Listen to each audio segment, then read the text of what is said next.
Bismillahirrahmanirrahim, kembali di channel Robi Delpis ya. Kali ini saya ingin memberikan analisa terkait hasil pertandingan tadi malam antara Persib Bandung ya dan Semen Padang.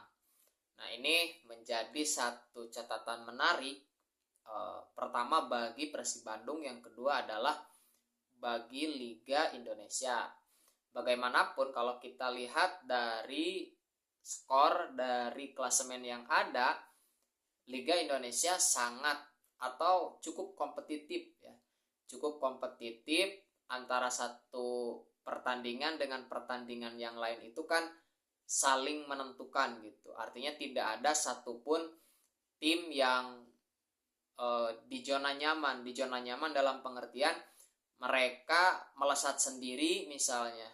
Ya, sedangkan yang lain terbata-bata atau kesulitan gitu. Ya, untuk menyebut misalnya bagaimana Liga Malaysia ya, bagaimana Johor Darul Takzim itu kan seolah-olah melesat sendiri gitu ya. Mereka bisa terus-menerus memenangkan pertandingan karena memang ya Johor Darul Takzim itu termasuk tim yang boleh dikatakan kaya, kemudian fasilitasnya oke dan seterusnya gitu ya. Sehingga level kompetitifnya itu di Liga Malaysia ya kurang ya, nggak begitu seperti Liga Indonesia. Kalau Liga Indonesia kan satu pertandingan ke pertandingan yang lain itu saling berebut, saling menentukan. Dan setiap musimnya itu selalu ramai, terutama di bursa calon juara ataupun mereka yang akan terdegradasi. Nah, musim ini pun sama gitu ya. Ada 4 tim walaupun mulai mengerucut ya. Menjelang pertengahan musim kan kita melihat persaingan di papan atas itu diramaikan oleh 2 tim, terutama kandidat kuatnya Persib Bandung dan Persibaya Surabaya. Tetapi Persibaya ketika masuk ke putaran putaran kedua itu kan terus-menerus mengalami kekalahan sampai 5 kali pertandingan tanpa kemenangan. Nah, sehingga melorot, tetapi di saat itu Dewa United meningkat, Persija Jakarta juga meningkat gitu ya. Nah, Persib Bandung masih cukup stabil. Nah, menjelang pekan 23-24 ke sini, nah Persib Bandung mulai stagnan ya, mulai kehilangan banyak poin lah. Kehilangan banyak poin. Nah, Dewa United terus mendapatkan kemenangan demi kemenangan, tetapi sesekali juga jatuh ya, kalah. Kemudian Persija Jakarta cukup stabil, kemudian kembali drop dan seterusnya. Nah, sampai sekarang ya di pekan-pekan sekarang kan 26, 27, 28 itu perburuan memanas kembali ya. Awalnya kemarin 2 minggu terakhir kan, 2 pekan terakhir itu Dewa dan Persib Bandung, tetapi Dewa kembali kalah, Persib Bandung kembali melesat. Nah, Persibaya Surabaya kembali meraih kemenangan. Dalam 2 pertandingan terakhir meraih 2 kemenangan sehingga kans Persibaya kembali meninggi gitu ya. Dan sekarang ketika Persibaya bisa menang, maka Persibaya akan menempati posisi kedua gitu ya.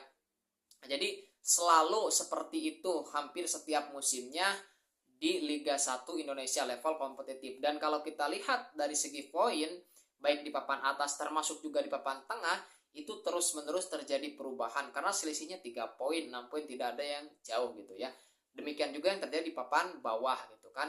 Nah, itu yang membuat kemudian liga kita menjadi kompetitif dan setiap musim terutama menjelang akhir musim itu selalu menarik gitu ya. Oke, nah dalam kaitannya hasil pertandingan Semen Padang lawan Persib Bandung, di mana kedua posisi daripada tim ini kan berbeda. Seperti saya katakan, Semen Padang itu kan berada di zona terpuruk ya, di zona degradasi, padahal musim lalu mereka baru saja promosi. Sehingga motif mereka bertanding adalah untuk bisa keluar dari zona degradasi, untuk bisa bertahan di Liga 1, termasuk pertandingan melawan Persib Bandung. Dan secara head to head memang Semen Padang cukup oke juga karena terus-menerus berhasil menahan imbang ya klub Persib Bandung. Tetapi ya tadi ya, motivasi yang lebih besar daripada Persib Bandung untuk mengejar gelar juara nampaknya lebih tinggi dan lebih unggul sehingga mereka bisa menang gitu ya, seperti itu. Nah, untuk Persib Bandung ya, saya sudah katakan di video sebelumnya bahwa ya 2 pertandingan menjelang break ini, menjelang beristirahatnya wajib mereka menangkan gitu ya. Kenapa wajib mereka menangkan? Karena ini akan minimalnya menjaga jarak ya dengan pesaing utamanya itu Dewa United. Jadi kalau nanti kalau pertandingan kemarin Persib Bandung kalah misalnya, Dewa United kalah, nah itu tidak menjadi masalah, hanya pressure akan muncul dari misalnya Persibaya ketika Persibaya bisa menang ataupun dari Persija Jakarta ya. Tetapi kalau Dewa United kalah, Persiba kalah, maka yang akan cukup mengancam adalah ya Persibaya Surabaya, dan hasil seperti itu tentu tidak diharapkan oleh kedua tim ya.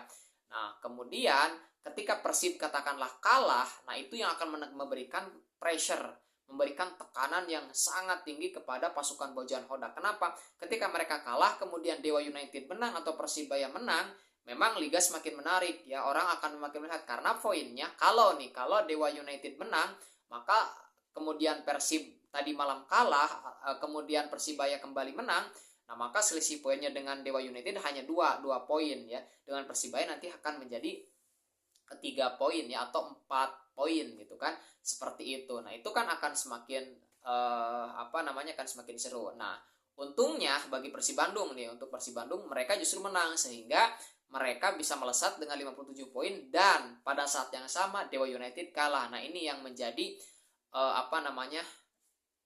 ya keberpihakan ya bagi Persib Bandung, bagaimana Persib Bandung pada akhirnya bisa kembali memperlebar jarak ya, dari yang asalnya 5 poin menjadi 8 poin gitu ya. Dan kemudian ketika Persibaya Surabaya bisa menang, maka selisihnya adalah 7 poin. Nah, angka 7 poin atau 8 poin itu kan minimalnya adalah 3 pertandingan atau 2 pertandingan.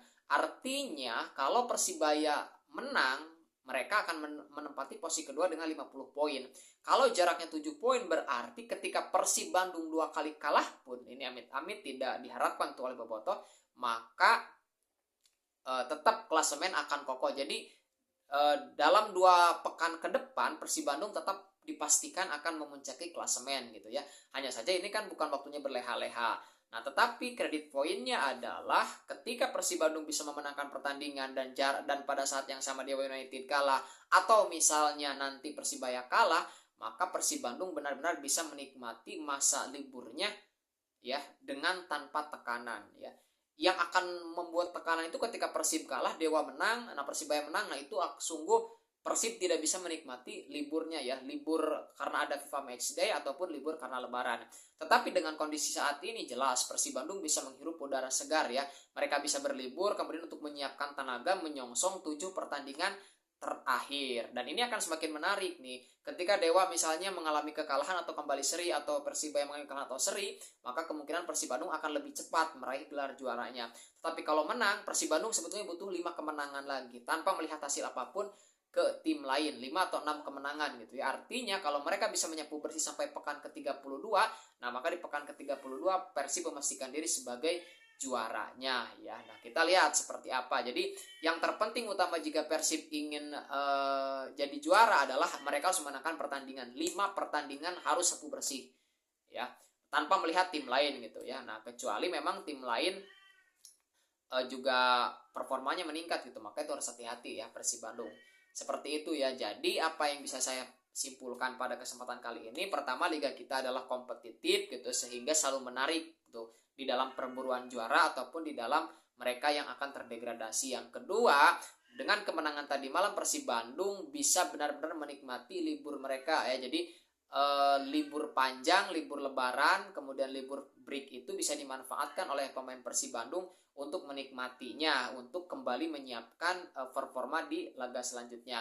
Nah, kemudian untuk Persibaya ataupun Dewa United, tentu mereka harus bekerja keras lagi, lebih lagi agar mereka dapat memperoleh hasil yang optimal. Oke, seperti itu ya review dari saya. Semoga ada manfaatnya. Terima kasih.